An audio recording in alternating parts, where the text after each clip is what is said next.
So how are you feeling, mate? Nervous, kid? Nervous? Oh, yeah. Yeah, but how are you feeling more like? Yeah, I am. I'm nervous. Nervous? Yeah, it's strange to be this side of it, I'll be honest. He's taking me seat. Right, Yeah, I feel like I shoot this side better. Yeah, you look good there, you look like you belong. Coming for your job. Yeah, it's a comfy job, it's not the worst. If you think this is my full-time one, so... Yeah, actually, I quite like these two cushions. This is nice. Comfy. Mate, this couch is comfy to be fair, isn't it? Yeah, podcast studio, innit? It is. No, it's honestly, it's dead comfy, lad. Yeah, I'm a big fan. I'm contemplating getting a new couch myself now because Oh, really? this is comfier than mine. Yeah, it took a while to choose it, to be fair. The boucle. It's high lovely. maintenance though with kids. It's a good studio. It's a good studio. Right. Do you feel like you're okay? Do you feel like you're okay? No, Both fine, mate. Like, both mine's nervous? shaking a bit, yeah. You've got me out my comfort zone here, mate. Yeah, This is meant to be I'm about so you. happy Meant to be that about that's what you, it and I'm is. the one who's more nervous than you are.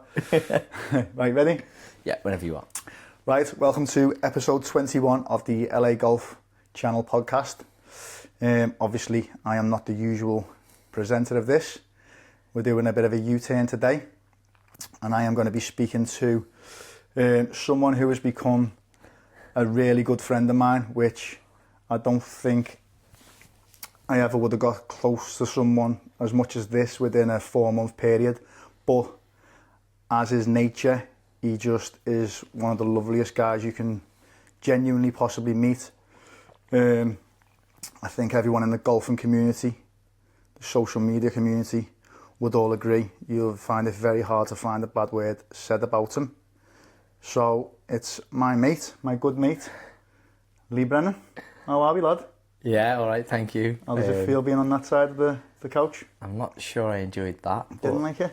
Yeah, no, like you delivered it really well, mate. Yeah, you know what I get like. Yeah, but just first, before the question, I just want to give a shout out to the podcast sponsor, Valley Golf, who provide phenomenal golf bags, which we've got a few. You've got one behind us, stunning leather, stunning colours. They've also provided me and yourselves with the hoodies, which are unbelievably comfy, aren't they? Yeah. So big shout out to them. But let's get into it, big man. Let's go. I know this is going to be tough for Lee, by the way. He doesn't like talking about himself, which we'll get into. But everyone knows you as LA Golf Channel. Yeah, that's true, yeah. But tell us, who is Lee Brennan?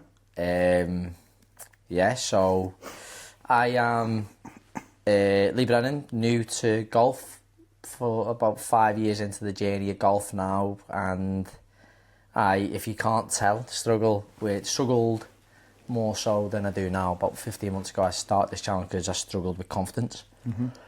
I've got a business where, do you know, like, in your comfort zone you're fine. Like, I was fine, like, debating things, I was fine supporting my opinion, maybe disagreeing with people. And I'd taken up golf, and I remember being on a tee with me mates, not even in a competition, with me mates, and my heart racing the whole time. Yeah. I've always been so nervous of what other people thought. I was like, anxiety. It was definitely anxiety, but I didn't ever want to medicate it in any way. So I was like, how do I find a way to get worse than that? It's like, well, screw it, I'll put a camera on. And whether there's 10 people, 100 people, now 16,000, like, that's going to be worse than one of your mates watching you. Yeah. And so I've just on this journey trying to build some confidence and meet some good people, really. So was that literally the only goal of making you feel comfortable? There was no short, medium, long term. It was literally, right, I need to deal with this anxiety, and that was your way of testing it? Yeah, I'd say I early doors posted a lot of fitness and practice content, because not only did I want to get confident, I genuinely wanted to get better. So I'd played golf for 2 years or so, not really doing anything, and then 2.5 years ago, really focused on, like, getting lessons, want to get better. Got down to, I think when I started this, I was off 11. I really wanted to, like, get single figures. So I was like, if nothing else, posting videos will make me accountable. So once you start posting 2 or 3, like, say if 10 people came along for the ride, I had to keep posting practice videos. And I wanted to lose weight, so I was noticeably heavier than I am now, just over 12 months ago. So yeah, you've done well, mate. And so on that journey, at what point did it stop being the accountability, if you like, in golf and start becoming a bit more? Did you feel the pressure, or did you start enjoying the social media side of things and thinking that that's a concentration for you as well? I wouldn't say it has. It's although my golf or my channel isn't specifically practice, it's actually about to go back to it now because I think I lost my way. But it was only March when I really stopped posting, trying to break par. So the fact I got to a point where I was trying to break par was class. I'm definitely not there now, but the social media side of it, I just kind of lent into meeting people. It's never been about social media. I've committed to posting every day because I believe once you say you're going to do something, you should keep doing it, and that's what keeps me accountable to small good habits. So I've probably only missed about 10 days in the last 9 months. That's phenomenal, mate. That's some going. That's some discipline, isn't it? Yeah, that's been tough. But in terms of social media being the priority over accountability, it hasn't. I'm aware that now I can't wait to share, but I did a photo shoot with Oscar. So that's stuff that keeps me motivated to keep the weight off, keep healthy. I probably need to put some muscle on now, but so it helps with that. I'm playing more competitive opportunities, I think. Yeah. So it's more important than ever to practice, which is probably why the concept to move a little bit more back towards that, whilst keeping in this sort of stuff as well, because I just love this. This is mad. Yeah. And obviously you come across quite natural when you're doing stuff. If we go back to the very start, and we're talking about your golfing journey and stuff, but it was obviously a lot was if wasn't just confidence on the golf course, was it for you? No. It was confidence in general. Socially and stuff, which I think everyone that sees you online and that's with you day in, day out finds that hard to believe. Yeah. But Sarah said it on your podcast as well, how much you struggled. Can you explain just how much you struggled? Oh no, I still do. Like, I'm in turmoil now. It's so funny sitting this side of it. Honestly, my hands before we started were shaking. Every time I put a video on, my heart rate gets right up. The way I'm trying to see it is actually because of yourself. It's not necessarily just nerves. Everybody gets this feeling, and you can choose to see it how you want. Yeah. It can be excitement or it can be nerves. But either way, it shows you care. Yes. I've noticed I'm saying so much more this side. Oh my gosh. Now you're feeling what we feel, big man. I'm loving it. I'm trying to see it as excitement. Most of the time it's nerves, because naturally I'm an anxious person. I'm always defaulting to what the worst case scenario was or is, which is probably because of work and why I've done okay, touch wood, in work. But it's still like that now. It's not a lot better. And I think someone used an analogy once with going to the gym. Yeah. So if you go to the gym and train as hard as you can, your muscles are sore every day. That doesn't mean you haven't got stronger. I like that. Yeah. I like that, to be fair. And you know what, mate? You obviously hide it well, because every time I've seen you and we do something on camera, you just switch it on. And even the other day, we'll go into obviously some of the events that we do, and you'll do it, and whoever's there goes, God, he's good at that, isn't he? Do you know what I mean? And I say to you before, don't know what are you going to say, and you're like, I don't know. It just rolls, and you just go bump and do it. So have you learned that, or have you always been, I in terms of the way you just switch it on, do you get nervous before it? Or? Oh yeah. Shout out Johnny Coltman Visuals. He sees the edit. He sees what I'm like. In terms of the live scenarios, I think the podcast massively helped with it. If you just kind of take a bigger breath and slow down how you speak, you sound more confident. Yeah, it's mad. You're not, like, I'm petrified, mate. I'm not more confident. You're just trying to control your heart rate. Just the more you speak, the quicker you get your heart rate starts picking up. So if you slow that down, like, you're slowing your heart rate down. Right. So it's probably just picking up a bit of a skill to help, but it's not making it easier. Yeah, so that's great advice, that. And as someone who has experienced your advice a lot, you're always there for a lot of people in the industry that come to you and speak to you. You've always got time. You're always willing to give advice. Do you enjoy that side of it? Yeah, I do. You know me as well, though. I don't like to be on my phone. So, if anybody ever wants anything, I'll ring them. Yeah. So, like, Sam, the golf base. You love a phone call, don't you? I love a phone call. I think you can lose yourself a lot, and there's an irony, because I post a lot online. But to any point, if anybody along the journey, if they want a phone call, I'm there. So Sam for Golf Base, I was driving back from Devon at 10, 11. Yeah. We were on the phone till 1 a.m. Never met the lad, never spoke to him. A couple of messages. Ryan Brucher came up to stay in my house. Anybody that has ever got a question, I will share everything. I believe in rising tides, lift all ships. Yeah. I don't think this needs to be a competitive environment. I think everybody can share their knowledge. They can collab on posts. They can share a camera. Yeah. Like, you can share a mic. I'm all for sharing anything, except my wife. Yeah, fair point.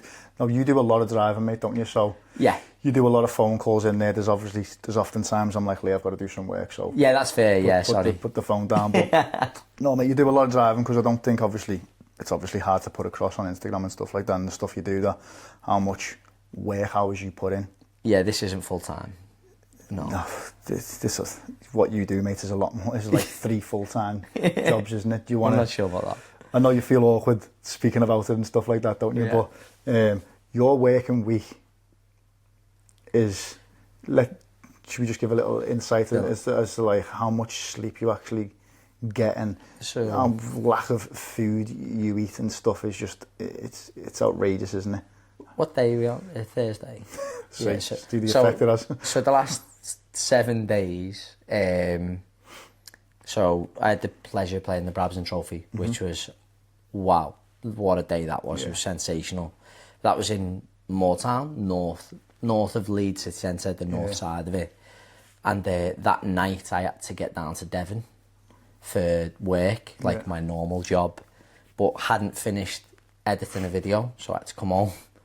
Got home and edited the video till about 9:30, 10. Then I left, because I'd packed. Can we just say how far Moortown is from here as well? Moortown for me is about an hour and a half. Yeah, so you've come an hour and a half to edit a video. Yeah. Then we head down to... I got edited, finished packing, and then drove down to Devon. But I'm quite sensible when I'm driving. If I'm getting tired, I'll have a nap. I do all right from a power nap. So I'd like drive an hour and a half, have half an hour's kip. So I can't say I didn't get any sleep, but I got to my hotel at 4 a.m. I got to the hotel at 4 a.m. and the heating was broken, so the heat was stuck on at 32 degrees. And my alarm was for 20 to 6. So I didn't get to sleep that day. 20 to 6, get to the stand for 6, and I got back to my room at 5, had an hour's kip, and then went out for food with the team. Till about, I think you rang about 10:30, and I couldn't answer, so I got back to the room at 11, and then I had to make sure my videos were edited. I had to do a couple. I had my work emails, because at the show I can't do my normal job. I went to bed at about 2, was up at 6 the next day, 7 at the show, got back to the room, edited one of the podcasts while I was waiting. So my mum and dad were kind enough to come and do the last day at the show for me. But I had the room key, so I had to wait till they got there. So I was editing the podcast till they got there. They got there, and then I drove north, because you and I were at the Premier League Golf Classic that morning. So drove north and got home at about 3 to be up at 6 again to get to the Premier League Golf Classic at 7 a.m. See what I'm saying? And this isn't a one-off. This isn't unusual. No. Like, this happens very often. This is the next couple of weeks, to be fair. You are, and just an incredibly busy man. He'll text me at 3 in the morning, like, are you up? And stuff like that. Because he's editing and stuff like that, and then he's up the earliest as well. You're a bit of a freak, aren't you, really, to be fair? But yeah, very much. You must enjoy working that hard to actually do it. Yeah, do you know that, like... Do you feel it's needed, or do you enjoy it, do you know what I mean, as well? That's the bit where, like, the social media side of everything, and I'm not doing this to look at numbers. I think whenever we talk and... We've discussed that in the past, haven't we, when I've looked at numbers and you've kind of... Yeah, even the pod I hope is semi-successful in some level, but the only time I look at the numbers when I speak to Dave from Birdie Golf Podcast, because he's helping me with it. But even that's only happened once. It's, I think, find what you love doing, and they only say, find what you love, you'll never work a day in your life. I'm not sure that's entirely true, but you've got to enjoy it, like whatever you do, anything, because it makes it a lot easier. So I like the pressure, I like the busyness. If I wasn't doing this, I'd be busy doing something else as well. Like you'd occupy yourself with something else, wouldn't you? With a hobby. You're the kind of person that makes the most of whatever as well, aren't you? Yeah, I like to try and kind of embrace the situation, whatever the situation is. You'll try and make the most of it, won't you, and get the best out of it. And you've got a good mindset for that, I'd say. We spoke about Premier League Golf Classic then, and Golf Club. Two fantastic opportunities this year. Yeah. And they probably didn't go entirely the route that we expected, yeah. We expected, but we had a class time, filled some great content, met some incredible people, to a point where it went down well with the people who were running the day. And I think... Yeah, but that weren't... Let's just clarify that weren't looked at it went well in the end. As in, you showed adaptability both times, adjusted to what happened, because it definitely... What was on paper definitely didn't happen. And both times you made the most of it and made them a successful day personally, didn't you? Yeah, by just adapting and taking advantage of what the situation was. Going and grabbing people yourself, saying, listen, can I do an interview with you in Golf Club, rather than them be lost in the crowd or whatever. Premier League Classic, we were meant to be commentating. It didn't really go to plan. But instead of sitting there and feeling sorry for yourself, you just grabbed the mic, grabbed the cameraman and got on course and just started doing interviews just off the cuff, confidently, or looked confidently. You'll probably tell me otherwise. So it wasn't looked at it when it happened to be successful. You adapted and you made it happen. Yeah, but those people are also creating the environments for it to happen as well. Like, ultimately, I'd never have been there without them people, for it to be the perfect day or not, to be able to do so. All you can do is go, well, have I made that person proud of them asking me to help out? That can sometimes be to my detriment when I'm on a golf course, but when you're doing anything with anybody, like when we had our golf day, I'd probably go a little bit too far with it. The likes of like Brooker, keeping them up till 3 a.m. to get up at 5, referencing no sleep again. But you want to really know that somebody's going to leave with a lot, so you've not let them down by any, because people take a day off work or they're spending their money to do something. You want to make sure that people are going to get everything they possibly can out of your time, because you don't want them to feel like it's ever wasted or they have a bad memory of it, or so. You just got to put your hand in the yard, go, no, you've grafted. No, okay, and obviously you've alluded there as well, you're always trying to look out for people, aren't you? Like, always putting other people first. No, you are. And genuinely, from me, I thought at first, what's the catch with this guy? Honestly, I spoke to Paul O'Connor as well, who's your good mate, who's a pro I caddied for, but we both had this conversation. Like, at first we both felt like that. We was like, you just can't be this nice and this giving and stuff, and then you get past the page and like, this guy is this nice. He does put you first. He does. Like, the thing with you, the amount of stuff you've got me into, you've got Coops into, you've got other people into, Connor lately, and with media stuff and that, you're not just someone who says, I'll see if you think, you go and back it up and you do it. Has that always been you? And where does it come from? Like, how are you that nice? Oh, yeah. I know you find it hard to speak about yourself, but it is, isn't it? I don't know. I don't get why you wouldn't. Is all I could say. Making people happy is genuinely a passion. Like, I love it. I think maybe that's why I kind of enjoy content. I wouldn't say I always been like, yeah, probably me mum and dad are the same. They go above and beyond for other people, and like I say, sometimes to our detriments, that it's let us down. But I said this with Coops once, because I think we booked a round of golf and he was like, I'll sort it out. Like, back, I was like, well, mates, we'll level out. I said, but I'd well rather pay if you're fortunate enough in the position, but to pay around the golf to find out what sort of character you are.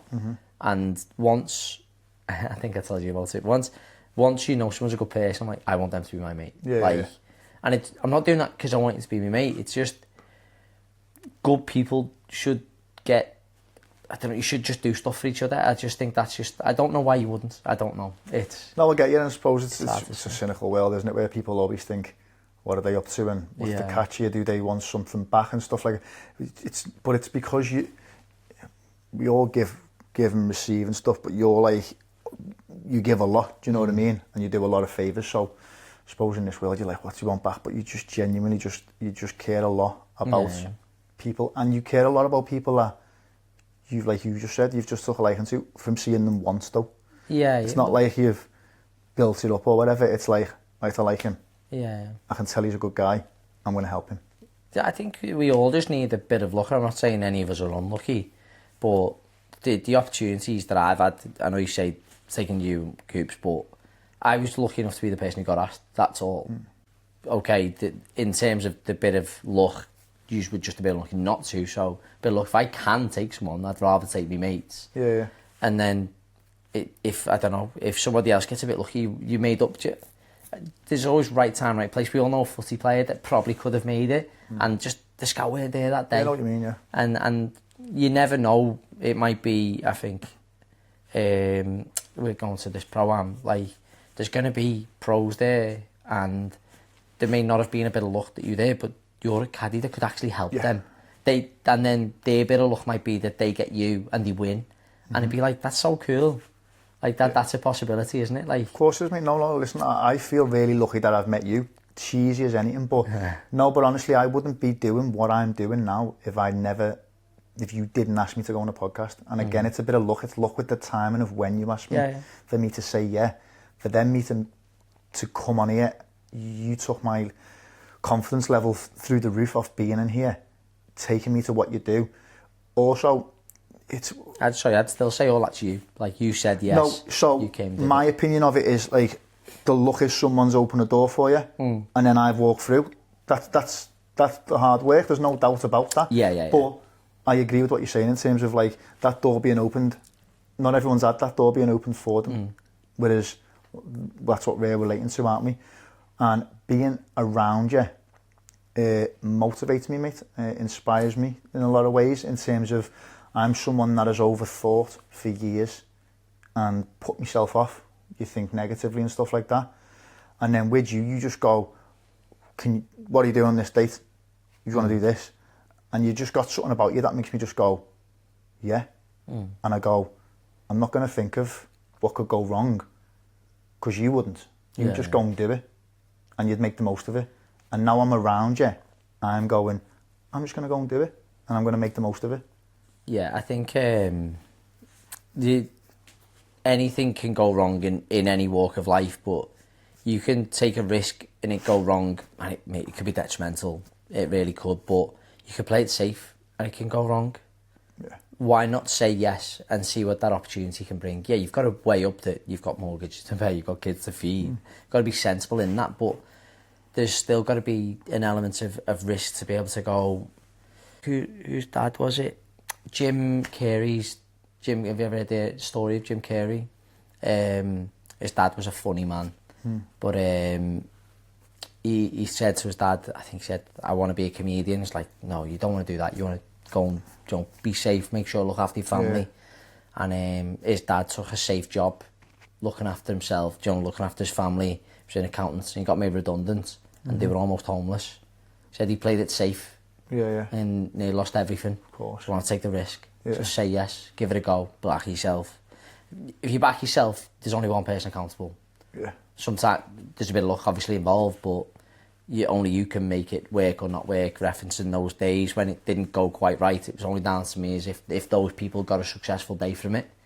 So you can only face what's in front of you. If you just keep giving your all, I don't know. It's easier said than done though, isn't it? You know what I mean? To actually stand up and do that. Have you always been like that then, or has that come from this journey of confidence and stuff like that, or have you always been to go and try things that you're scared of, to face it and go and just...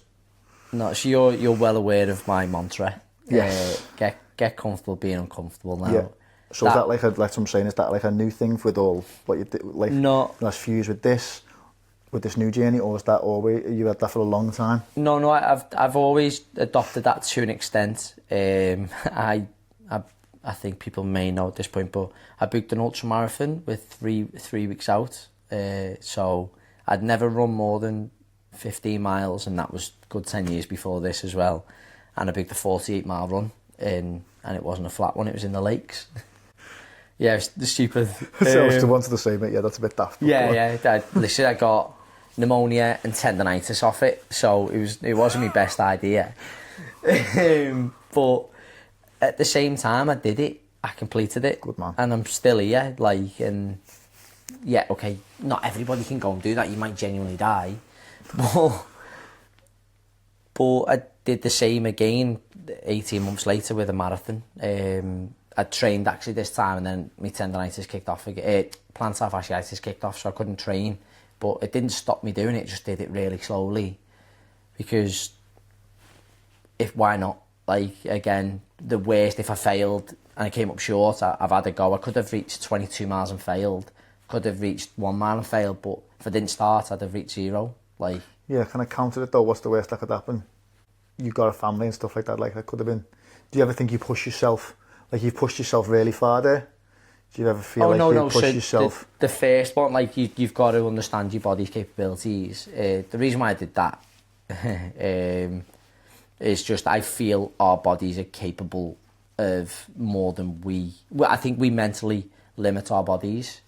So there's people that will never train a day that are incredibly strong. Like, we limit ourselves. Mm-hmm. Now, again, you've got to do that with a, like, semi-sensibly. If it's 30 degrees outside, don't go and do a marathon. Yeah. You know, you're not going to be in a healthy way. If you've never trained a day in your life, your heart will be put under a level of stress. Like, so I felt I was fit enough, but I also knew I could have walked the entire thing. Yeah. It was not about the time, it was not about the run, it was about completing it, and it was about getting to a point where mentally I wanted to quit, because quitting's the easiest thing to do. So I wanted to hit a point where I wanted to quit, and that was the easy thing, and get past that. Yeah. It was never about physical, it was about mental. Right. And there's some things, it might just be putting a camera on. You never need to post it, but if that's something that sounds like the worst scenario for you in the world, I'd just say do it. Yeah. Like, you don't need to post it. If it sounds awful, do it. Yeah. Just get uncomfortable sometimes. It feels good. Oh, well, listen, that's off to you for doing that, by the way. Yeah, I'm not sure about that. That's an incredible achievement. Terrible time. But... No, it is. Okay, so we've alluded to how busy you can be with work. In terms of work-life balance, how do you find that? Have you nailed it? Is it lopsided? I don't think anybody ever nails it. I think we all want more of anything. So those who have loads of time with the kids want more money. Those who have more money want more time with the kids. Usually more money most of the time goes hand in hand with doing more working hours. I'm not saying that's entirely true, but it does feel like that. Everybody who's made as a millionaire says money doesn't buy success, happiness. And then those who have all the time with the family always say, it didn't buy me X. We all always want more. The only thing I'd say I've found is that whatever I do, I try and give 100% to. So when I'm in work, I'm at work. So for if anybody from work's watching this, don't worry, when I'm at work, I'm not LA golfing, LA Golf Channel. Confirm, but at that same time, I don't ring and message Sarah very much through the day. But when I'm with Sarah, I'm with Sarah. So for those that might be a phone user, that they'll be like, well, I'm at home more. Well, when you're at home, he's in different rooms. You're fully there. Yeah. Like when I'm with the girls, granted the phone call can happen, and I'm terrible with my phone, but there was a spell where I didn't have this as well, and Sarah said, listen, every time you walk in the door, you're on the phone. Every phone call stops at the door now. I think I've had to say to you sometimes I'm at the door. And it's when you just, whatever you do, just give 100% to. Again, I always reference other things, but I heard when I was younger that no, it's not about time with your kids, it's about doing what you love, and kids will be more impressionable on that.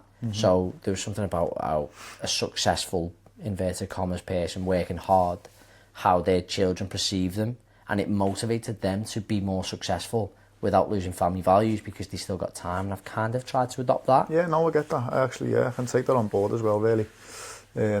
there are probably times I'm physically in the room, but you're occupied mentally with something else. Yeah, I'm not guilt-free of that, by the way. That still happens, but you just hold yourself accountable. If next time you go to your mate that's away for a weekend, but you don't see the kids, okay, but are you with the kids when you're with them? Like, that's all you can ever ask yourself, isn't it? So. Yeah. No, that's true. Obviously, in order to have this work-life balance that we've just said, and as you allude to on all the podcasts, the wife's mate, it's impossible being without the superhero, yours obviously is.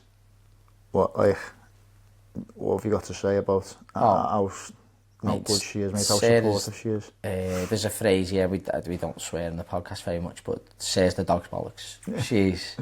She's class. She's my best mate. She's my biggest cheerleader.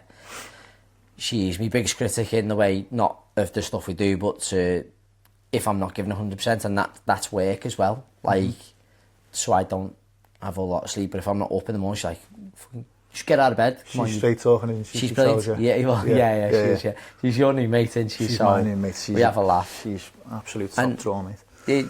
So I get a bit of grief off people for taking Sarah anywhere I can, but this journey's been, it pinch me moments every week, but if I don't get to share it with Sarah and the girls as often as possible, I don't know what I'm doing it for. Yeah. So last year, thanks to Marv at Get Up and Go Rentals, we got to enjoy the villa. The first call was not, can we get the lads there? It was, can I take Sarah and the kids, my mum and dad? And was that like sort of the most special thing you've done so far, in terms of, I'm just thinking of getting the kids involved? Yeah. Because obviously Sarah can go to events and stuff like that, but there's probably not loads of kids can get involved. So that, and taking the girls to watch the women at Anfield, that was nice. So, sorry about that, we had a little technical issue. Sorry, matey. So, saying about the girls.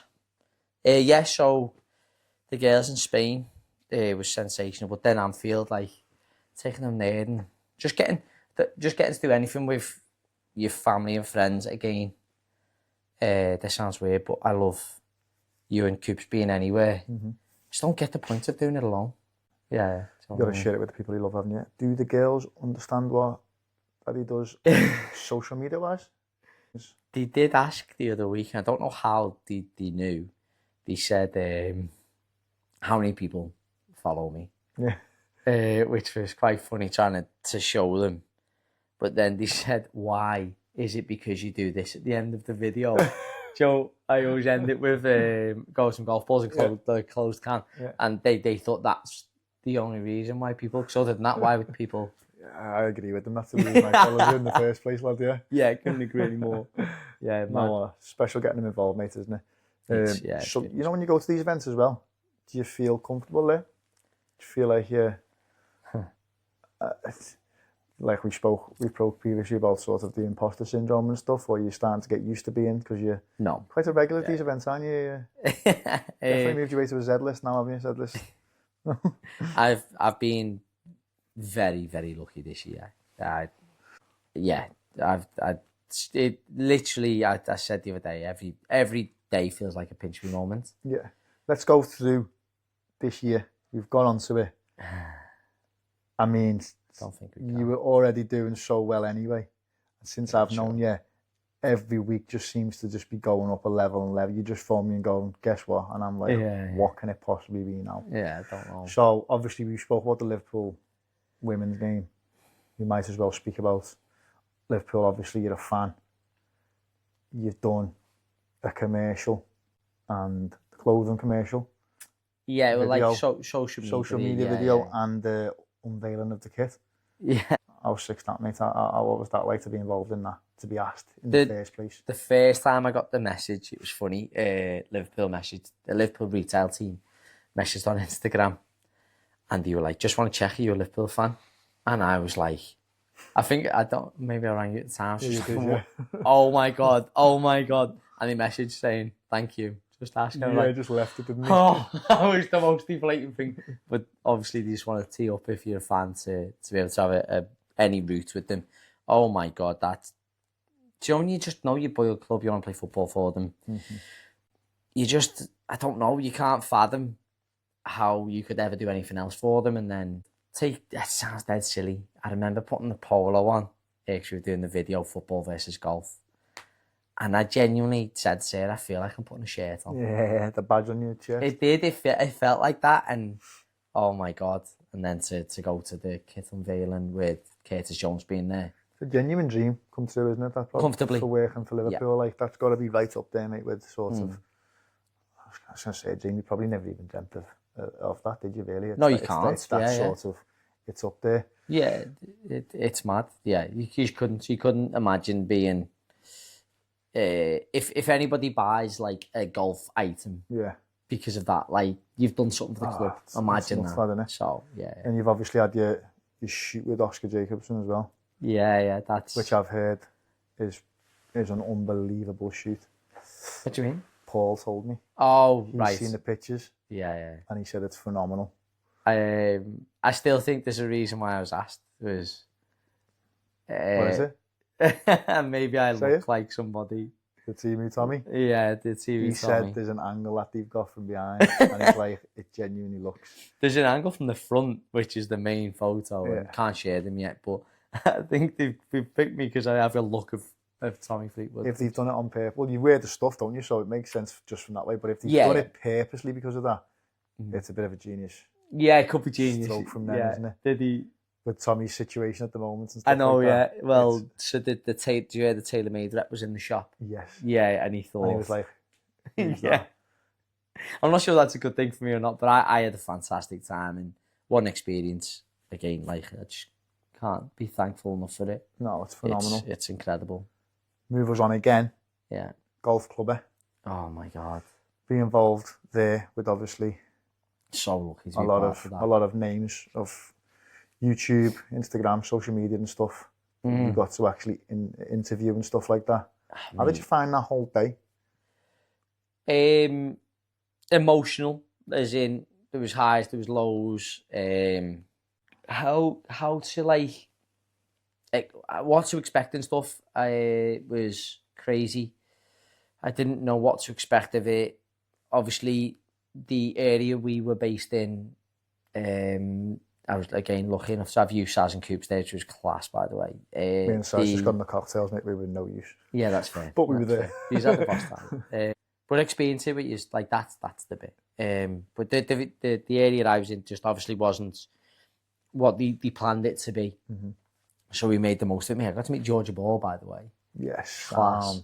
Yeah, absolutely lovely. She's a legend and obviously local. She's absolutely flying. So nice to see that. It's awesome. Then meeting Lockie. Oh my god, how sound was he? What a fella, mate. Yeah, incredible. He just took time, didn't he? Just chilling. Yeah. We thought he was just going to walk past and just let on. He just stood there, didn't he? And just started speaking to us for ages. Yeah, he was. We were just chilling, like against the wall. It was like class, and then getting to do a Q&A with Tube and Jim Pollard was like wow. Hannah Screen as well. Hannah, so she gave you loads of time, didn't she? Yeah, Hannah. We just had a great chat. It wasn't even so we had bits on camera, but it was more to understand the mentality of somebody that actually becomes a tour pro. Yeah, was incredible. Yeah. Hannah was fantastic. Yeah, at the time we've interacted a little bit since as well, and it was at an event where a fellow was playing, which was pretty cool. He was. That's who she's with, Sam Burstow, is it? Yeah. Didn't know that. So he's a previous winner of the Brabazon Trophy. Is he? He's class as well, isn't he? Yeah. Let's go back anyway, because we're definitely not skipping over an interview with Tubes and Jimmy. Yeah. And let's be honest, that was that 20 minutes before it, where literally everything went wrong that could have went wrong. Yeah, it did, yeah. It was so dark up there. You could hear the speakers from the other room sort of echoing around your area. The microphones weren't working, and it was taking a hell of a long time to fix them. Yeah, but I think for Golf Club, that was the first time using the space, and I don't think my role was ever planned. Yeah, it's nothing against Golf Club, mate. We're just talking about the situation that happened. You don't have to, he's not upsetting Golf Club or nothing. You don't like to upset anyone. We're not doing that. That is the situation. Whatever it happened. That was the situation. You tried to do it with no mic for a bit. Yeah, I've not got the voice for that. I was going to say, I'm honest with you, and it's probably something you need to work on. Projecting, in terms of that, being loud vocally sometimes. Yeah. You're obviously quiet and you suit the sort of one-on-one things like this, but if you're going to go into that industry, I'd say, probably you learned that from there. Maybe that highlighted that was something you needed to go away and work on. Currently working on it. Yeah. Yeah. As expected, you're always trying to... No, lad, you're aware of it, aren't you? You know what I mean? You don't hide behind it and stuff, you know that. But the microphones came back. Shout out, by the way, to the boys for staying around, because they could have easily and justifiably got up and walked away there. Yeah, they was waiting a long time. Mm-hmm. But they were great with me, weren't they? Oh my, they were so incredibly patient. I don't know if they knew it was my first time doing that before we started. But I certainly made a point to say thank you afterwards and apologise. I'm not sure if I executed it as well as I'd have in my head seen. But we rolled with it, rolled with what happened, and the lads were just incredibly patient. Jimmy was in, just interested in the level and atmosphere he brings. I think it almost helped me come up, but then Tubes and Ange were just so receptive and just... You were total opposite, mate. Was it hard? Because you've obviously got Jimmy, who was answering sort of up here and playing to the crowd, and then you've got the other two who were answering sort of quietly and a bit more serious and stuff. Or was it the balance good? Or what? How did you... Genuinely just wondering how it felt for you being up there? I don't think you feel that. When a question was directed to... Because there were Q&As from the crowd as well. Yeah. I'd try to follow up with a question as well, but as you, again, understand this is my first one, so I don't know for sure, but you knew when a question was going to Jimmy that you had to have a cheekier response, or I tried to. Yes. And then... Match the energy or whatever the answer was, kind of thing. Yeah. And I think it's a listening skill more than anything. It's actually a listening skill more than a speaking skill, I'd guess. The Tubes and Ange, I feel like Tubes and Ange, I'd love this with them. Yes. It'd be so in depth. Just I felt like they would give me the time. I don't know, but they're just awesome fellas, and that's not taking away from what Jimmy. But Jimmy just shoots that crowd for. He picked everybody up whilst after that wait. Do you know what, mate? He was different level, to be fair. There was a massive room at the back with, I don't know, a good few hundred in maybe, and nobody on there owned the room like Jimmy did they? When he was up, the whole energy of everyone in that room just went up a level, didn't he? There was no one who was as good as that, as him. Yeah, so it was just kind of responding to the energy of an answer almost, I think, would be... To the whole day, did you learn anything from the day? Like when you came back and you sat down, obviously there was things that didn't go to... What did you sitting down and sort of... Because I know the way you are, and you analyse everything and yourself. So I have to project more. I definitely came away with that, and booked in with, weirdly, a singer. Weirdly, so obviously not... There's a bit of Celine Dion. I know, yeah, God. I'm almost knocking myself out, so I've never used my nose to breathe. Right. So as I'm doing it, I'm actually getting more oxygen than my body knows what to do with. Probably what most people get as a norm. Yeah. But it makes me dizzy. So I'm trying my best at that. The confidence to just... I don't know if you remember who walked past us, and I went to go and grab them.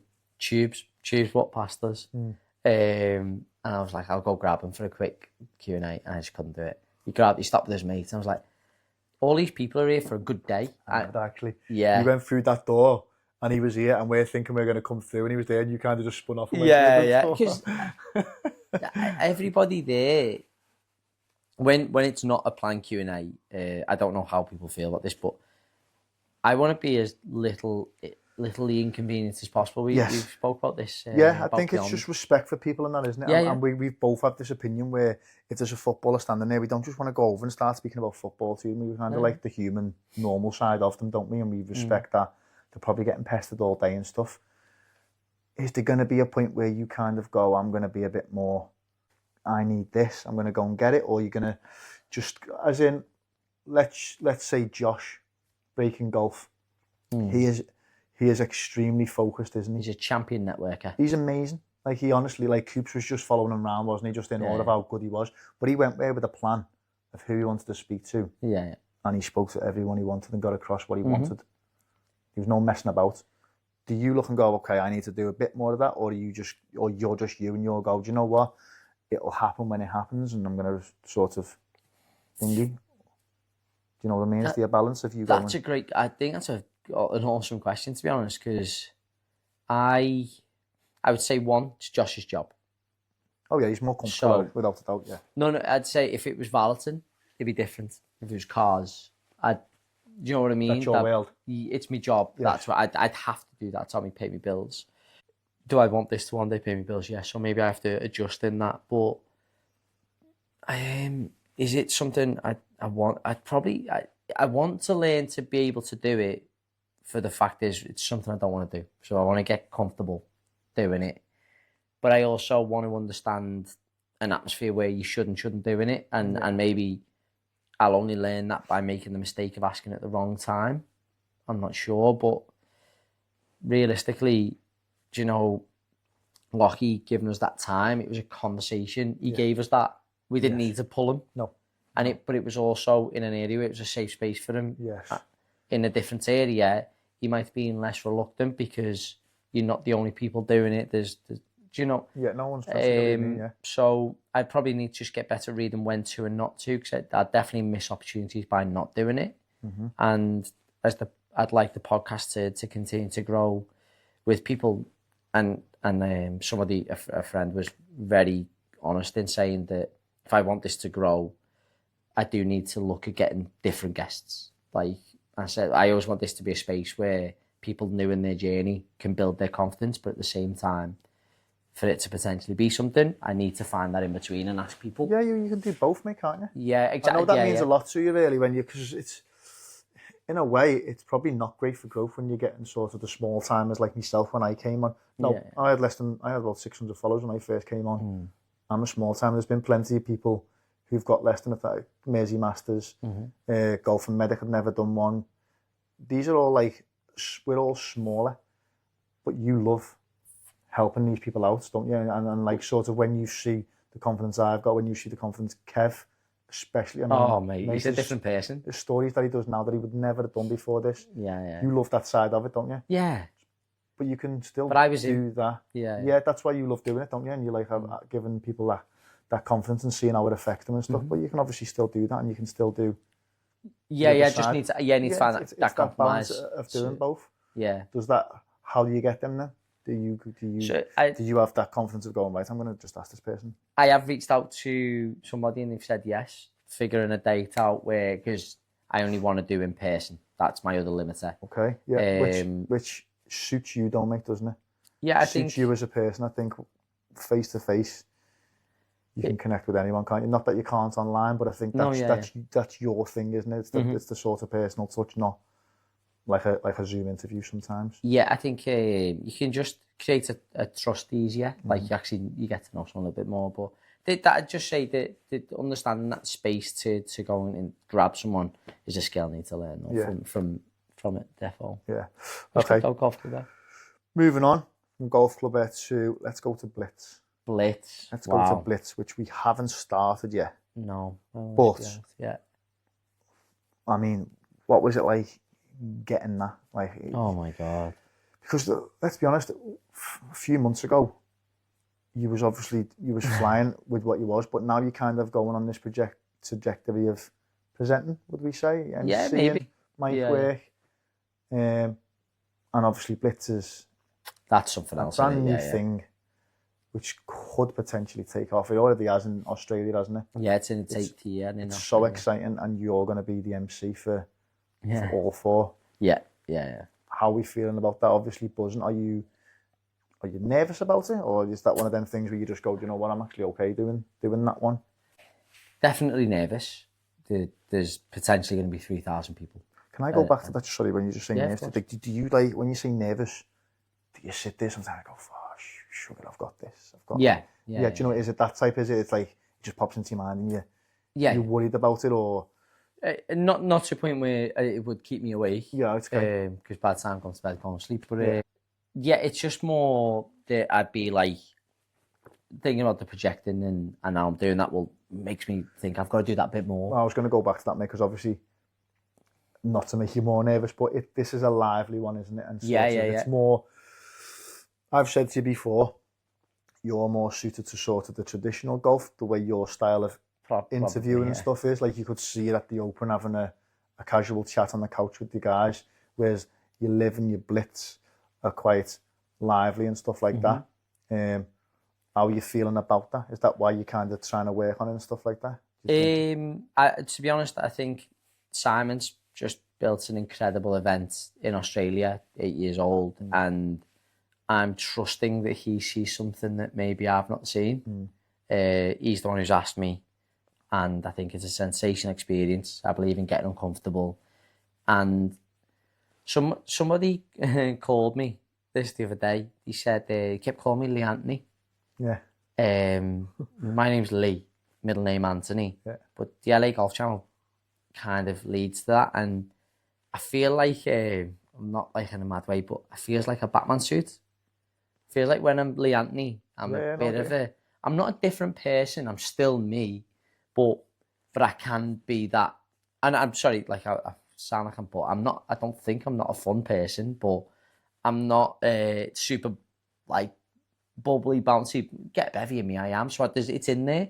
And I think Lee Anthony can be like that. I know what you mean. Does that make sense? You're definitely fun anyway, regardless that you're playing that down. But yeah, I do know what you mean. And we've spoke about this, haven't we, off camera, in a way, like when you do these things, you are still yourself, but you have to exaggerate it a bit. Yeah. Or be a bit more, let it out a bit more. Yeah. Yeah. And when I'm saying that, mate, I know full well that you'll absolutely smash it. You will. I hope so. I hope you're right, to the occasion, like you do every single time, mate. And I'm looking forward to that. I think it'll be absolutely quality. Yeah. And, I hope you're right, mate. We'll see. Having Coop's involved as well. No, having just both there. Coop's involved. I'm going to caddy for him. Having all three of them. How amazing is that? That's going to be a bit of a moment, isn't it, mate? When we're all sort of three involved in that. That'll be that phenomenal for us, won't it? That's the stuff where I'd say it's a dream come true though, for me. Like, again, I met Coops 6-7 months ago now, yourself 4 months ago. But there's one other friend I've not had the pleasure of bringing along yet, but there's not one event yet where I've gone, I wouldn't want either of yous there. Yeah. Like, to do it, that's the dream stuff. Like, yeah. So, and Sarah will be at that event as well. Yeah. So to have that, like, it's class. Should we add her onto Claw? No, I think she'd hate you for that. She wouldn't thank you. Well, she uses a phone less than I do. What if me and her just post pictures of cocktails, mate? She might be in. Yeah, she might be in there. Play the golf and we'll just have a drink. She's definitely in on that. Yeah. You'd shoot a wag.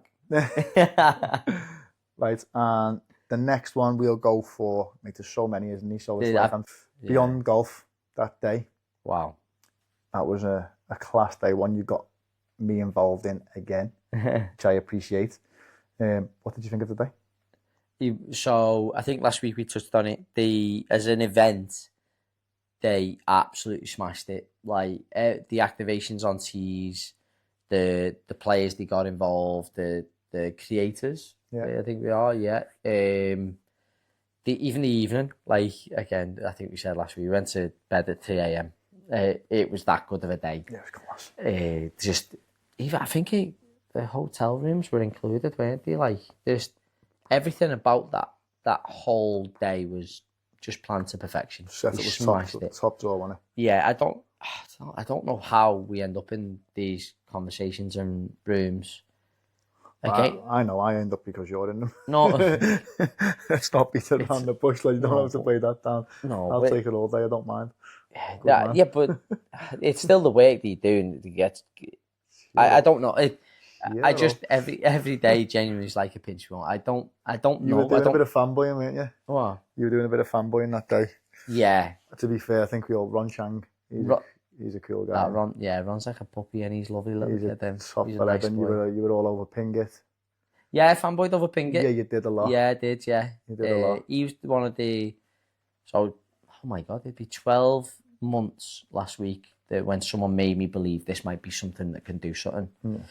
And Pingett was one of the first people I saw that really did do golf social. Was it? Yeah, you was proper fanboying over him. Yeah, I was, yeah. Sick, Thanks, mate. I was a bit jealous. I was a little bit jealous. I was like, why do you love him so much? And Jake Reddick, what a lovely lad he is. What a lovely lad. Oh my God. Why is he so big though? Do you remember the picture that was huge, taken? Isn't he? Yeah, well, you're small, aren't you? Yeah. You're Bogey. Like petite, him and Bogey, yeah. You just Bogey's a top lad, by the way. Yeah, he's so sound. Yeah. Honestly, I don't think you're all that, don't think he met a bad person. Honestly, again, this world, I don't know how we found ourselves in it. I don't know how we're in them. Say, I know why. Sound rude now, but I know why you're in them. But I don't know how I've ended up in a world where we can have these conversations with these people and think that it's normal. Like, when you get to know them, you just realise that they're just the same as you, aren't they? Do you know what I mean? They're not bouncing around. I mean, as in like, there's someone, they kind of sit there and they're like, what are we doing here as well? Yeah. You're all kind of sitting around thinking, do they know me? Do you know what I mean? Like, obviously not, but you know, like the others are like, you don't know each other, do you? Really? Yeah. And everyone's in that same thing, but. Handicapping on that comp, though, we need to have words there. I don't think we got beat the way we got beat. I disagree with you on that. Do a count back on that. I think you're wrong on that. Yeah, meeting Fletch, by the way. Wow. Fletch is the boy, man. Guy. Fletch is the boy. He's my favourite. And he wears the best gear. Oh my God, he looked cool. I'm going to put that out there. He looked cool. I think Fletch is the best dressed in YouTube golf. I'm going to put that out there. Oh, wow. Bold statements. Yeah. Not having that. Go on, are you going for a topic? He looked cool. So I'm actually going to, this is the most confident thing I'll ever say in my life. We did the video at Coops. I don't know if you've seen the bunker video. It's not Coops. No, God, no.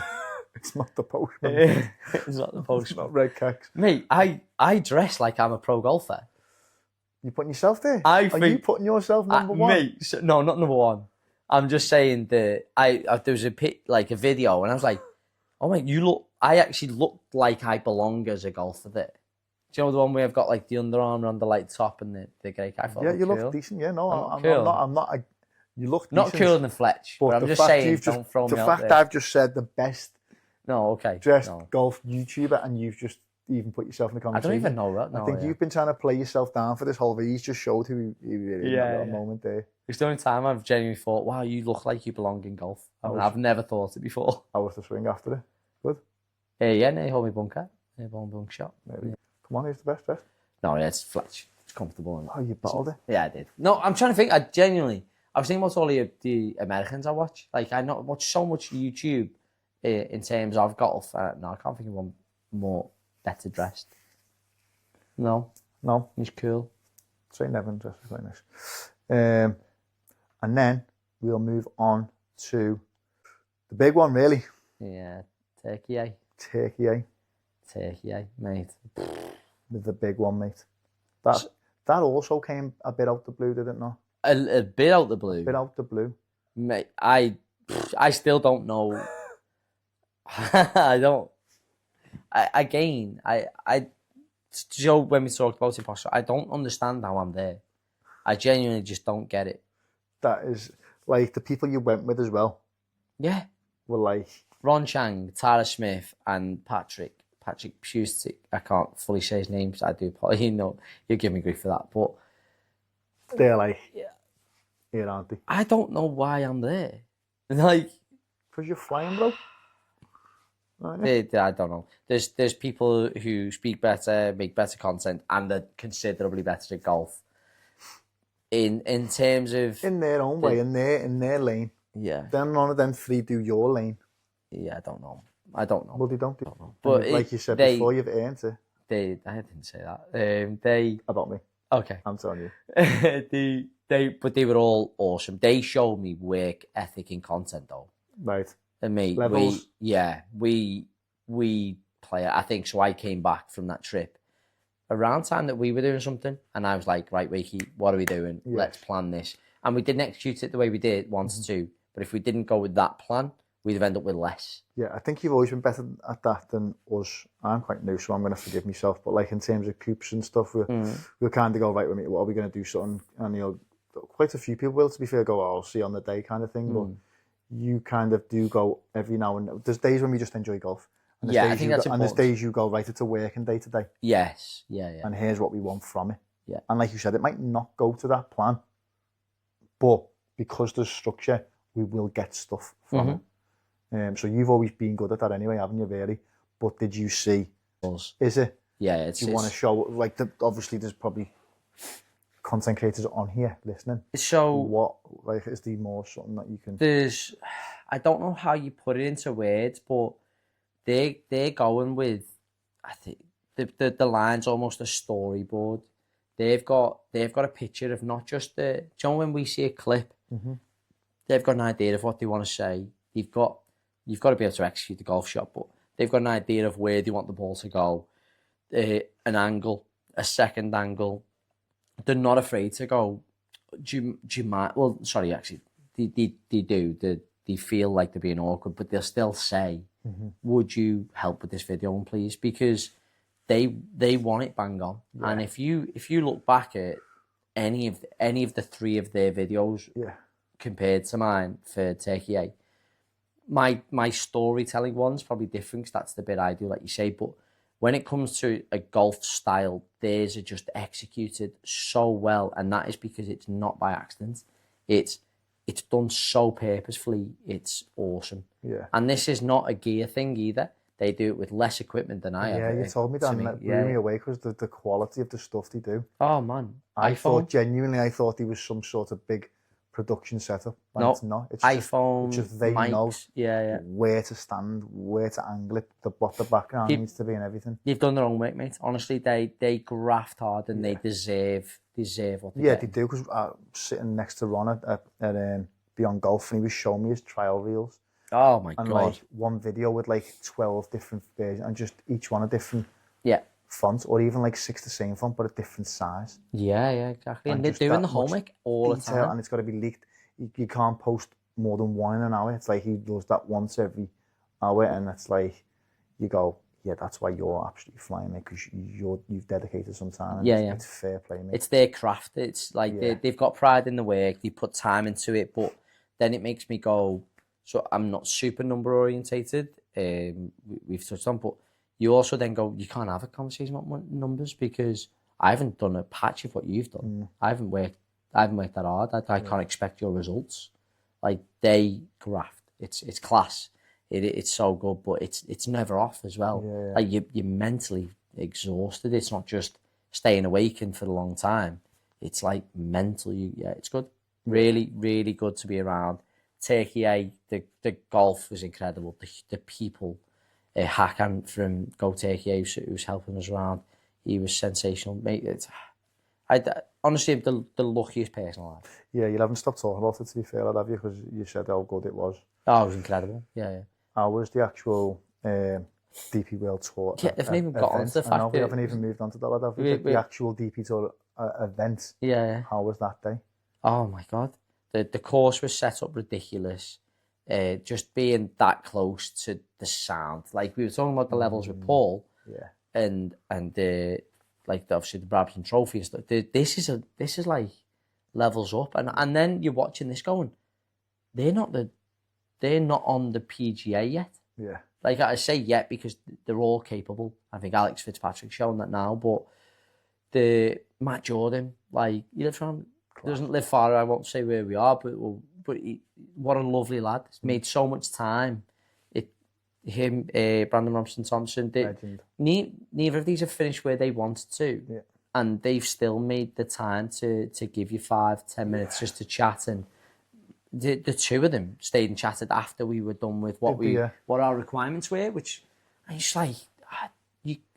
I just feel like you can only be so lucky in life. I'm like going to stump my toe about 12 times tomorrow. No. How does that work for people that don't obviously know? Like, you're a person in the media. Yeah, you're on the... Where are you standing to get these in? Are they allocated the slots? Like, how does it... Are you going to grab them? How does that work? No, you have to grab them. Yeah, so they're just walking past... No, so they got to go... As they go in, they come off the 18th, leave the bag outside and go off to sign the cards. Yeah. And as they come out from the cards, you start to politely ask, do you have some time, please? And there's a row of yous. There's a row of you media No, people. there wasn't a load of people, but there was other and media. They have to, like, sort of stop every now and then, do they? No, you pull them to an area. But what I mean is, if they already stopped to do other interviews along the line? Oh, no, I don't think so. No? Not at that point. They may have to do some afterwards. And they were more than possibly. willing to just come out? Yeah, they was honestly superb at the time. It was incredible. Do you feel nervous speaking to them, or did it just make you feel... I suppose it's the person you're speaking to as well sometimes, isn't it? Like how comfortable they make you feel. Yeah, I think that massively helps. You could tell they were quite welcoming. Matt wasn't part of my requirement of Q&A. Right. I managed just to grab him and say, sorry, so you'll love this as well. Tyler's from Manchester, and he was like, he's pulled Matt Jordan and said, oh, I'm from your area. Right. And so you're going to ride me because I'm going to go, actually, I'm from your area. Like, so we had a bit of a laugh on that. And then he was brilliant, just had a good chat. That's how I found out he's local. And then BRT was just sensational. But again, probably going back to listening, and you pick up a lot more if you listen. My question just followed on to the person who'd spoken previous. So he's not having to, it's not the same conversation. It's not, Yes. If you have a preset question, someone's just asked it, he's not going to enjoy that. Yeah, I get what you mean. We listened into that. We led into a topic that maybe touched on that I'll show you later that I probably won't share because it was a really interesting conversation, but I'm not sure to share about it. But it was fantastic. He was just incredible, man. He's messaged back since as well. Like, again, these people are just good people. Yeah. Again, I keep saying I'm lucky, but maybe another pro wouldn't have been like that. And like, how lucky can you be in life? Like, I'd say how I feel every day. It's mad. It is lucky, mate, but you also work for it, don't you? So it works both ways. Yeah. So you obviously, my son, Thierry again. Yeah, got you into Airlines. Yeah. Got you to the Brabazon Trophy. Mate, oh my God. Which, by the way, how the hell does that even come about? Like, I didn't even know other people were allowed in that. Yeah, so we were only there for the practice day. Yeah. So, but still unbelievable, isn't it? Yeah, and then to share the tee box with somebody from England Golf, someone from Turkish Airlines, who was incredible, man. And then one of my mates, one of your best mates, it was sorted completely separately as well, by the way. I think so, yeah. Nuts. Mad. Honestly, just bonkers. So, at a quality course. Yeah, Moortown. Shout out Moortown, by the way. The course set up brilliant. Over 7,000 yards. Stunning course. Yeah, tough challenge. But those lads made it look easy. An England golf representative shot 9 under first on day one. Thomas. He did win it, but 9 under 6 under first day, sorry. I think he finished 14 deep anyway. But just absolutely ridiculous. Because obviously we'd done the golf course a few weeks before. Yeah. And that tournament, I think level par won it. Yeah.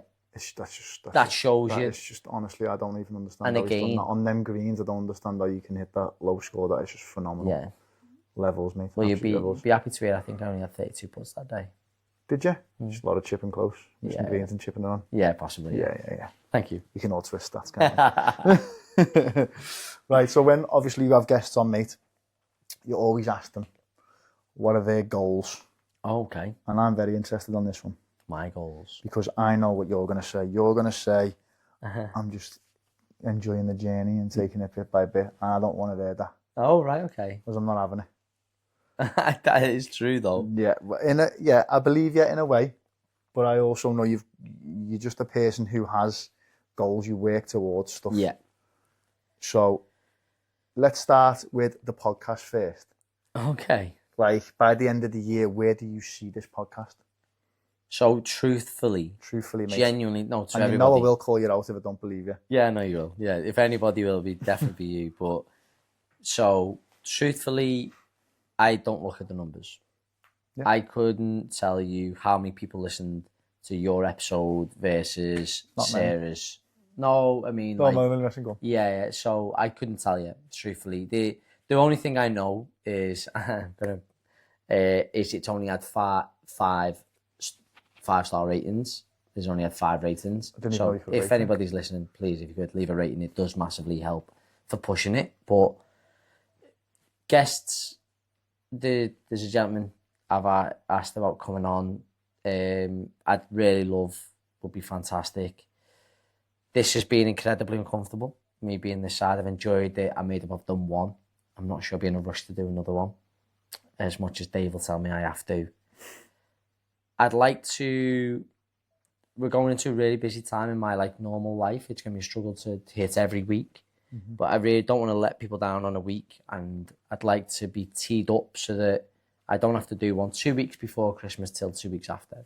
That's my goal. Yeah. So if I can be teed up and ready to have people set up for that, just to have a break away from almost everything. But other than that, the goal is just to keep learning from people. Every conversation I've picked something up, which has been really incredible. I've recently started sharing that in like a carousel of what I've taken from the conversation. Yeah. I'm going to try and stick to doing that because it's everybody's opportunity to share their story, and somebody listening, watching will learn something from it. It's not about me. It's about you. It's about what will you gain from it, but what will people gain from your information? That is the goal of my podcast, to help somebody reach as many ears as possible. Nobody knows if you're the next Simon Sinek. Do you know, like, you've just got that quote that's going to hit like that and it's going to change someone's life. No one knows till they've said it. Sometimes, again, a bit of luck. Are you going to be in front of people to be able to say it? So if I can be the person who helps facilitate that, then I'm achieving my goals every day. What we're going to do after this episode, I want you to write 3 names down of people that you want on this podcast by the end of the year. Okay? Big names or good sized names. You can't just be picking one of our mates. Okay? Okay. I'll take it home. We'll see you at the end of the year if you do them. Okay. Okay? That's fair. Yeah? Yeah, I've got 2 now already. So. Okay. It can't be the one that you're already in talks with. Okay, never mind. Go on. Because that's not fair. You're already in talks with them. Yeah, but I don't know if it's going to... Okay, go on. That's... Okay, go on. Next target, end of the year, your actual golf game. Your golf. We haven't actually spoke about much. Your golf game, you're off 8.0. 8.0. Is it fair to say you're not currently playing at that? Do you know what? I was. Yeah. I think my first 6 rounds of the year, I broke 80 4 times. You're outstanding at Formula Ladies as well. Oh, that was my golf for a spell. And I was distracted, and anybody, I'm sure many people will struggle with this, I was distracted by other people's opinion, and I've never really done that before. Formula Ladies was actually the turning point. I walked off thinking I played quite well, and a better player suggested I hadn't. And it then made me start questioning the way I play golf, because it's not pretty the way I play. I'm a scrambler, and I've always owned being a scrambler. Yeah, it depends on what you mean by pretty, but I understand what you mean. It's not fairways and red, greens and red. Yeah, exactly. It's a 2-putt at worst. Yeah, it's not, a lot it's of not up as and easy down, on the eye. But so it made me think, oh, maybe that I need that.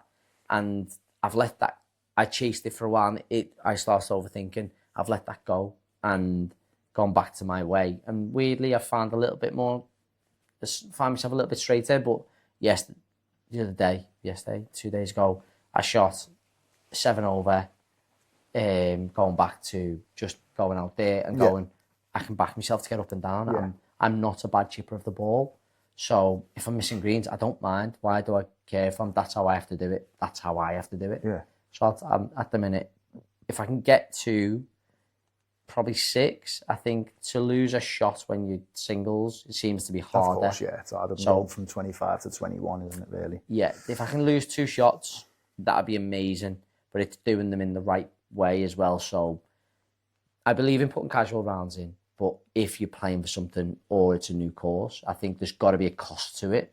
It shouldn't just be, Wakey, let's go have a nice knock and put a card in halfway round. Oh, yeah.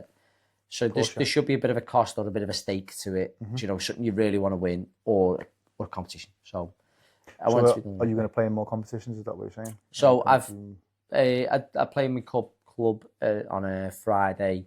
My limitation will be time in terms of, I don't have a weekend membership, so I will travel to a comp, but that just depends on time. So obviously we know June's a write-off. August is a write-off, but we can see if we can fit comps in. Yeah. Should do one of the Holborn comps. Holborn's awesome. I'd love to get out with Davies. Yeah, he runs a fantastic day as well. We'll do one of them if you've ever got time, ever again. And the last target for the end of the year is the content side of things. I know you're saying you don't look at numbers and stuff like that, but yeah, you've got to still, might still be something that you go, that'd be nice to be at, whether that's, it might be a deal, brand deal or whatever, it might be monetizing, it might be amount of followers, whatever it might be. But do you, at the end of the year, what is the goal? To enjoy doing it as much as I still do. I think... I knew he'd say that. I think too many, or a lot of people, I go from a different angle. If you want to be successful in it, I think sometimes you've kind of just got to outwork everybody else and stick to it. That's a lot easier if you enjoy it. Now, could you potentially grow faster by reviewing the numbers, picking the right content entirely? If my circle stays smaller and we have this nice community that when I work with a brand, they support it. When we get to play golf, we do it together. I might get a golf day next year. Things like that would be quite cool. If it stays small because of that, that's fine. And if I enjoy doing this for 10 years, I feel like it'll get to where it needs to be anyway. But No, but I want to ask you in terms of what you're saying, you're enjoying stuff. We obviously speak and stuff, and you're talking about, right, I'm going to start doing these videos. Okay. Do these videos. Yeah. So you are focused on, I think this will go down well, I think this will go down well. So is that the same as, I just enjoy it and don't really care about the followers or the growth? Because that to me seems like a plan. Or are you saying, no, I enjoy coming up with these ideas and just see if it works? I think I just enjoy it. I think I'm going almost back to how I started, as in posting the series we were talking about before is just get me accountable for practicing, for playing better golf. And I think people, I'm not saying they enjoy that. I'd like to think people will, but... Is that what we're saying, that you enjoy, that you want to go back because you enjoy doing that a bit more? Have you come away from it a little bit or not? Or is it just... I don't think I came away from it because I wasn't enjoying it, or I'm going back because I enjoy it. I think content can be time restrictive. So filming pods, editing, getting to different courses.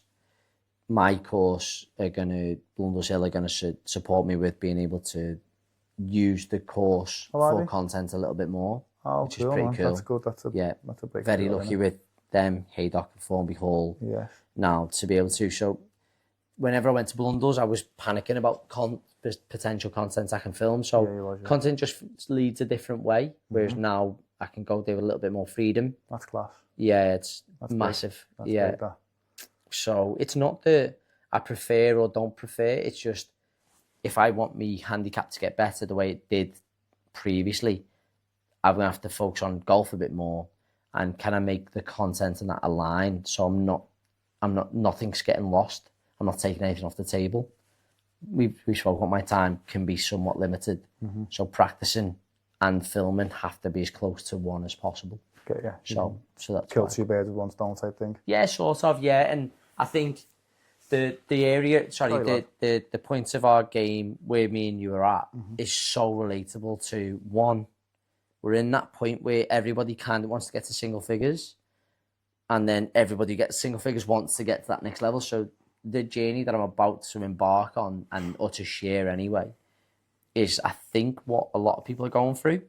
So hopefully what I'm sharing or will be sharing will be what people need to see as well. Yeah.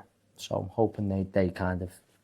Yeah, no, listen, I like that side of the content and stuff, mate, and I'll be watching it because obviously it's the same, like you said, we're kind of the same level, and I'm trying to get there as well, so I'll be making sure that if you're improving and I'm improving, just a little bit further. You're holding the bag more than hitting balls, that's how I try and beat you.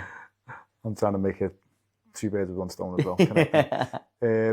Is there anything that I've missed that you want to expand on? Any events that you've done? Any events that are coming up? Any people that you'd like to give a shout out to? Oh, mate, shout out to, it could be borderline endless, but yourself, Coops. Golf with Ellie's been fantastic. The golf base. Oh, yeah. Shout out to golf base, definitely a big time. Sam. Lad and Dad. Lad and Dad. Yeah. Always there. I know I don't work with Appearon, but Appearon, both the lads are absolutely superb. Appearon lads are boss, aren't they? Yeah, it's sensational. Met them the other day, really liked them, good fellas. Yeah. Big shout out to them, mate. Class. Oscar Jacobson for the work they helped me with. True Fit Golf Centre, fantastic. Phil at Autoflex has been ridiculous. Phil Yami. The list is genuinely endless. None of it would be at all possible with whoever this is. Like, thank you to you, because it's, I say every time, it genuinely is. I started this to get a little bit more confident, to lose a little bit of weight, to get better at golf. Those three things, though, are all down to thank you. Like, I know it's no, I agree. Now you need to put on weight and get less confident. You're too cocky. Imagine, Jesus. No, like, you're absolutely flying. You're smashing it. And I just love the fact that I've got to meet you, lad, and we do these things together now. Yeah, well, Stromberg together's next, innit? Stromberg together's next. But even doing stuff like this, like, it's just nuts, innit? You're on that side, I'm on this side. Yeah, no, thank you for tonight. We're both helping each other out, aren't we? And obviously, you've had 21 weeks of thinking about and against the grain, so you best come up with a good. Do not sit on the fence like you always do. I want a horrible one. Yeah, it's not horrible. I knew it wouldn't be. Come on, you got to be. It's not horrible, but I think people won't like it. Come on, against the grain. LA, Lee Brennan, tell them. I think fast golf is as bad for golf as slow golf. How fast are we talking here? So pace of play is a huge topic at the moment. Yes. And some people run around the course, which is I've got no problem with. Mm-hmm. Once someone quick catches somebody who's slower or on pace, they feel slow and will start to rush, start to hit worse shots, start to panic. I think that can be as bad for the game. Like, if you want to tell everybody that's behind time to speed up, are you going to tell everybody that's ahead of time to slow down? Are they affecting the people in front of them, are we? If you're at the front and you're faster, you're not affecting anyone, are you? No. Yeah, if you're first, never. No, but if you're up the back end, the easy thing for both, the solution for both is let them through. That's the easiest fix for everyone. You don't need to moan about slow golf if people are letting them through. The reason why even that's disruptive though, isn't it? Letting people through, like if they've got to go through quite a few people. Obviously, you do it. It's better. Yeah. But that's still sometimes you can let someone through and then the next people. They catch up. You just end up even. Yeah. Like if it's you don't an even do it the longer right day time for and you. stuff Yeah. like that. But that's understanding the time too, or making people not have to wait for too many times. But some people are just out there because that's the only form of exercise they get. They're avoiding drinking. They want to spend 5 hours, 6 hours with their mates. They're there just to take in nature, to walk. And I know that sounds dramatic, but that is what some people are out there for. Of course it is. Like, I'm looking at you like that because I'm like, is this really against the grain?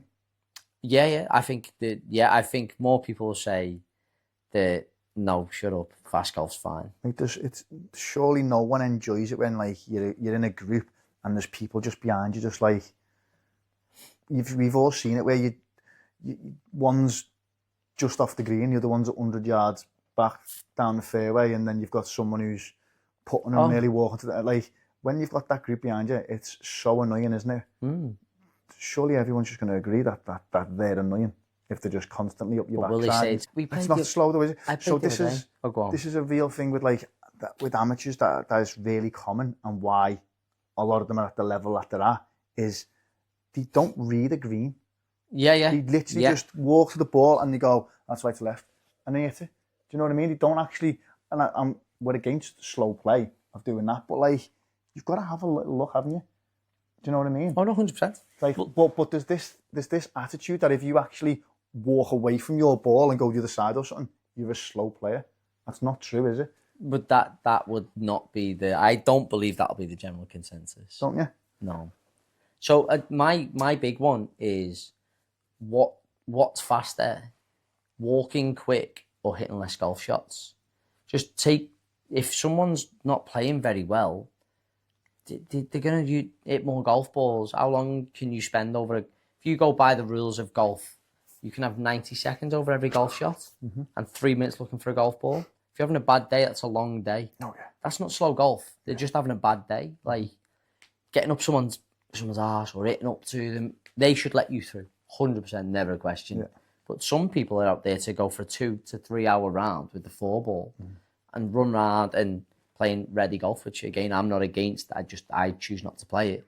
But ready golf, where I'll be 150 yards out, you're 100 yards out. If you're in the middle of the fairway in front of me for ready golf, going to hit your ball before I get to hit mine, that I don't know if that's positive.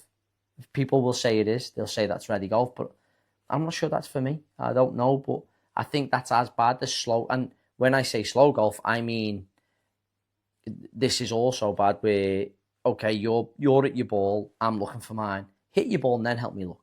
Don't come and help me look and then walk back. Yeah. Do you know, understand it, but that's where I go, I think fast's as bad as slow. I'm not saying slow's good. I'm saying there's I agree. And there's nothing worse when you're in the middle of both.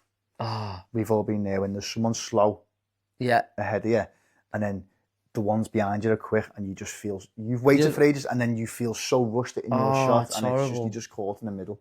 And then you do want to read your putt, and you're starting to feel rushed over your putt, but ultimately you're rushing your putt to. So my father-in-law hates people being up his arse. Yeah, but I'm like, you're running to your ball to stand on a tee box. Yeah. And he went, yeah, but then they know you've moved. I'm like, but you're just going to stand still and then get more frustrated.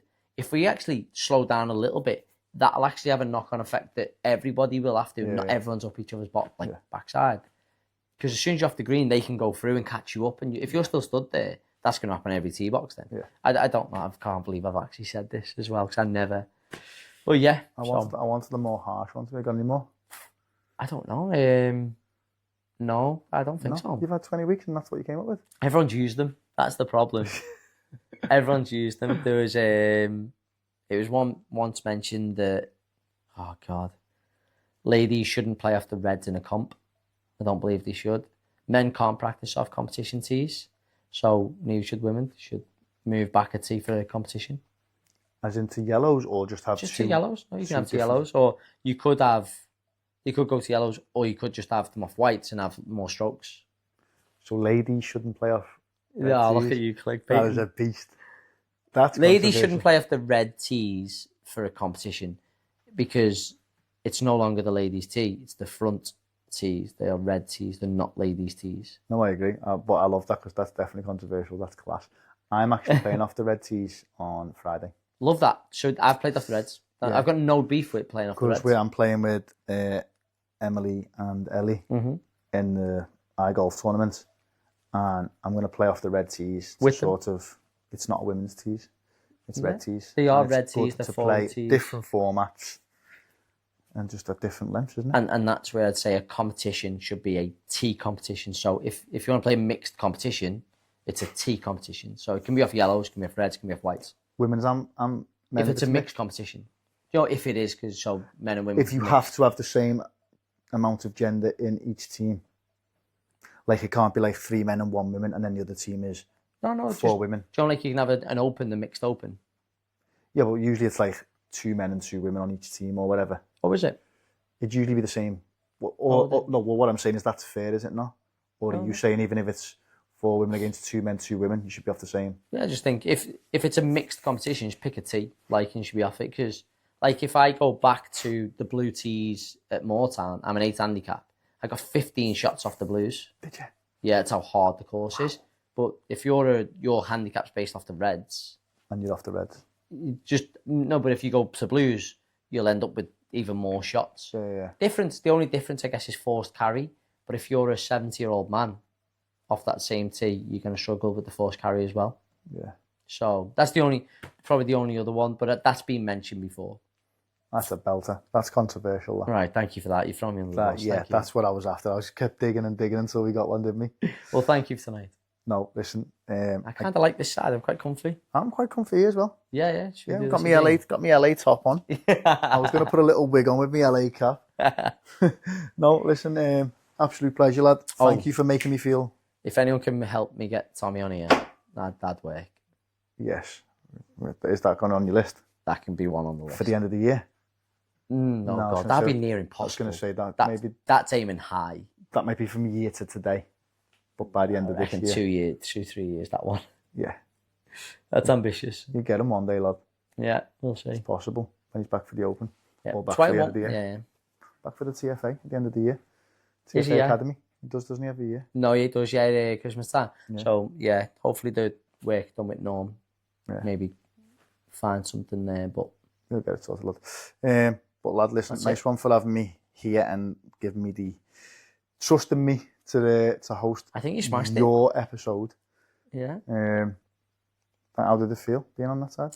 Yeah, really comfortable. I feared it. I don't know how long we've been, but it's probably been a while. I enjoyed it. Yeah. It may feel longer because I'm uncomfortable, but I think if anybody could let us know as well how Wakey did, I think you smashed it. Or not, leave it. Yeah, don't yeah. Yeah, just leave me out. Right. Thank you. Go get some golf balls. You feral man. Mate, come here. Thank you. Well done, mate. My guy. Fucking hell. Let's see. Not recorded.